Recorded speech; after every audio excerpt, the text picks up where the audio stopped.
the workforce job market would be changing drastically. Businesses are trying to determine how to use AI.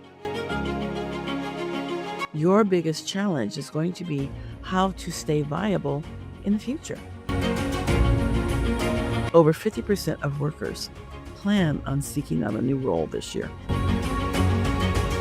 It's really important from my perspective, and I'm sure from yours, that you understand where there are current opportunities. That's going to be key to your future growth. Hey there, Insider family. It's Sindy Thomas, your career coach and strategist, and you are listening to the top-rated Insiders Career Club podcast.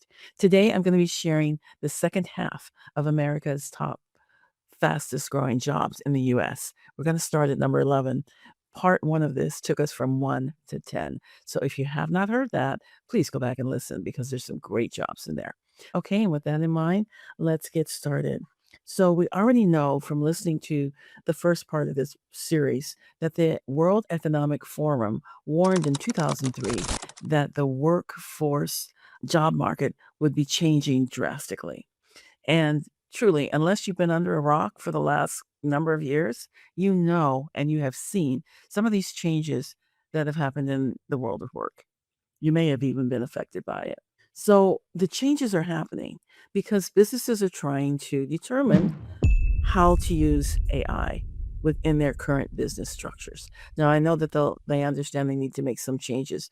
And when they do, they are also trying to determine how that is going to affect their workforce, whether they're going to be adding people or letting people go or changing departments or making whatever tweaks to the business that they need to make.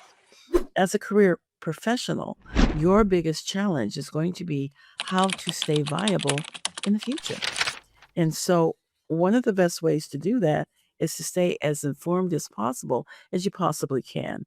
Many of you are trying to figure out where you go from here because you've been downsized or you've had your job eliminated or maybe even your whole department if you were working for the government.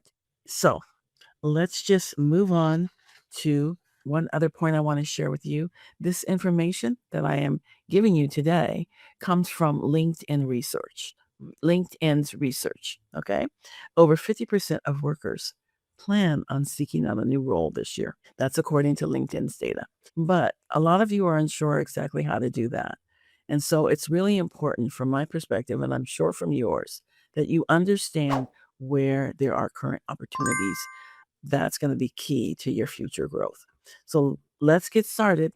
Number 11 on the list is a commissioning manager. Now, what they do is they lead the testing and validation of complex construction and engineering projects, like things like data centers or any other big construction projects that are around. They ensure that they operate safely and functionally. Industries where you'll find this role are engineering services, IT services, IT consulting, machinery manufacturing, or basically any kind of construction company. So if you have electrical testing, piping and instrument drawing, or equipment testing services, this might be something you want to check out. Some of the soft skills that you're going to need, if you don't already have them, are analytical skills and problem-solving skills. Now, number 12 on the list is venture partners. Venture partners support firms by sourcing opportunities and offering strategic guidance across investments. They work in capital market industries, technology and internet, business consulting and services. Now, number 13 is a field marketing representative. Now, what they do is promote products or services directly to consumers or customers via in-person events, retail sites, or other channels to drive awareness and generate leads that the positions might go by. It just depends on the organization and how they term to name it. So some of the industries that you'll find this role are services for renewable energy, food and beverage manufacturing, food and beverage services. Every business with products or services needs some form of this kind of individual. So if you have strong relationship management skills, it's consultative sales experience, market planning or analysis, or market analysis skills, this might be something that you will look into. And some of the skills that you're going to need are resilience, flexibility, and social influence.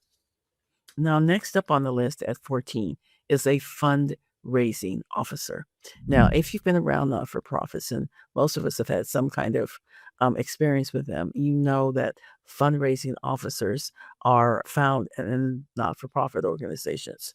What they do is develop and implement strategies for those organizations to secure financial support for business projects or nonprofit activities. They serve as a bridge between the organization's needs and potential donors. And it's a key role. It sounds like it's easy, but it's not. You are convincing people to invest in your not-for-profit and with their dollars. And so you have to have a high level of emotional intelligence, resilience, strong social skills, and you have to be creative because you're coming up with ways to find these donors and ways to approach them. So next on the list is background investigators. And what they do, I'm sure you've heard of background investigators. They verify personal, professional, and legal information to ensure that individuals basically are who they say they are and that they meet the eligibility requirements for employment, security, or other compliance purposes. Now, you'll find these in most background services companies. And just in case you didn't know it, most companies don't have their own background services. They employ the services of people who specialize in that. So you would not be working directly for a company for the most part. You'd be working for a background services company.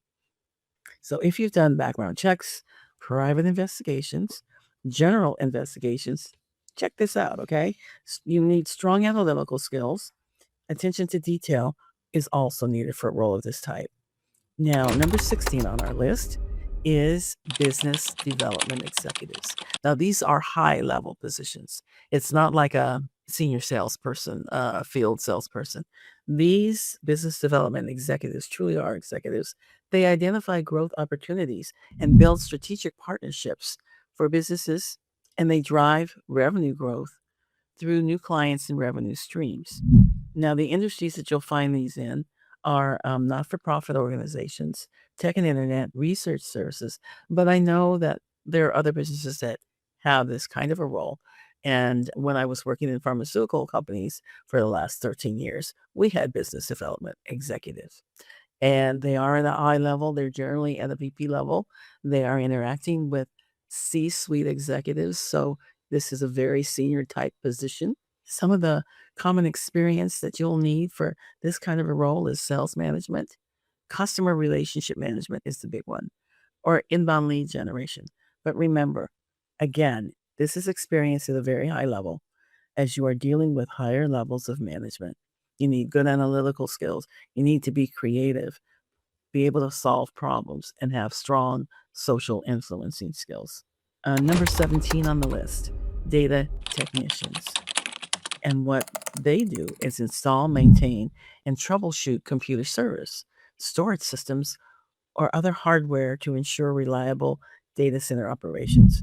You'll find these types of positions with any kind of IT services or consulting, tech and the internet, and other roles or industries like staffing and recruiting.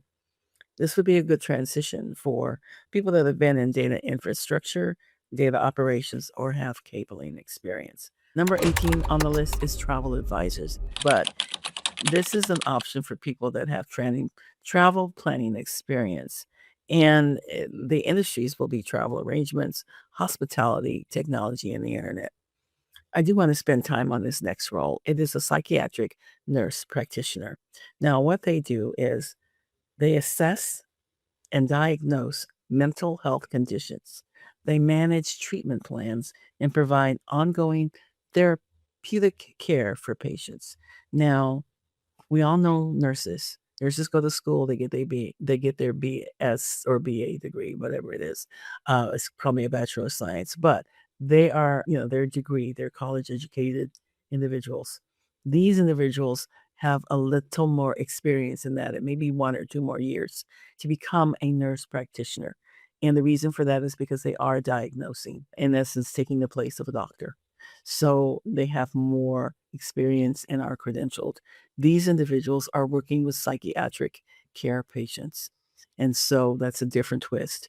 And what you need for that is you need your NP, of course, but you also need to have experience with psychiatric care, behavioral health nursing, medication management. You need soft skills too, analytical skills, strong resolution skills, and very good people skills. And I would have to say you kind of have to be a little bit fearless to do that kind of a role because you are dealing with people that have mental issues, and there would be a high demand for this kind of a role right now. Number 20 on our list is quantitative researchers and analysts. So what they do is they build and test mathematical and statistical models to support investment, trading, and risk decisions. You'll find these positions in capital markets, technology, internet, and research services. So if you have experience with algorithmic testing, statistical research, or back testing, this would be an option for you. You need analytical and problem-solving skills. 21 on our list is financial analysts and planners. They're also known as wealth managers. Now, what they do is they help individuals or organizations manage their finances and achieve financial goals by providing recommendations on saving, investing, and budgeting. So, if you've been in wealth management services, retirement, or estate planning, you could look deeper into these roles and see if it just maybe is a fit for you. Now, number 22 on the list is construction. What these individuals do in construction project lead is oversee the end-to-end building projects, coordinating tasks, guiding teams, so that's management experience, and managing resources. You'll find these roles in real estate, IT services and IT consulting, technology, and the internet. But you're going to need some soft skills, strong analytical skills, problem-solving skills, as well as innovative thinking. It's important for this kind of a role. Number 23. Getting close here, folks. A legal researchers. A legal researcher digs into the laws, cases, and regulations and precedents that shape how attorneys build their arguments for court and make decisions. Their job is to find the most relevant, reliable, and up-to-date information so legal teams can act with confidence and they know the latest precedents. So you'll find these roles in law firms, corporate legal departments, government agencies, court and legal systems, academia and legal research institutes, compliance and risk management departments, intellectual property and entertainment, nonprofits and advocacy organizations, legal tech, and IT companies. So if you have some law experience, like maybe you went to law school but didn't finish, maybe you're a paralegal or some other similar type of experience, this may be a right position for you. Number 24, only 2 more to go. Public affairs specialists. What they do is manage an organization's communications with the public. They develop external messaging, responding to public inquiries, and supporting community and media relations. Now, these pushes military and international affairs, advertising services, and research services. So, if you have some kind of experience in the media, in front of a camera, broadcast journalism, media or press relations, this is something you consider if you want to stay in this particular career arena. And lastly on the list is benefit advisors. Now, what they do is help individuals and organizations manage employee benefit programs, from enrollment decisions to program design and administration. They may also spend time helping the businesses select different organizations to engage their particular services for benefits. Now, the industries where you'll find this kind of a role is insurance, business consulting and services, tech and the internet. You're going to need strong analytical skills and social influencing skills for these positions. You've got to be able to understand the nuances of all the different kinds of insurances and programs and levels of benefits. So this is for people with benefits design experience, administration, or health and welfare experience. This could be an easy transition for you. Now, that's it for the list. And remember, this information is coming from LinkedIn, not me. So they've done their research, and this is the data that they have come up with for the top 25 fastest growing jobs in the US today. Now, if you listen to the podcast, I hope you are taking notes, because now I just want to share a little bit about how to go to the next step to find out more about these positions. First is you're going to look up the positions and find out what the qualifications are and the educational requirements, if there are some, like especially for nurse practitioners or wealth management people. The second thing is you're going to go to LinkedIn and you're going to see if you can find people in those roles. Now, this may be a little squirrely for those that have never reached out to anybody that they don't know on the internet, on LinkedIn. But I guarantee you that if you approach it in the right way, individuals will be receptive to you. Let them know that you are someone that is interested in their particular position and expertise, and you'd like to know a little bit more about it. Be very polite, and if they say no, thank them for their time for reading your email. But just go and find another person who may be amenable to you. And then you can figure out and have a better picture of whether or not that type of role is worth it for you to invest your time and money. So that is it for me today. I hope that you found a couple of positions that you want to look into. And I want to tell you good luck, okay? Until next time, take care.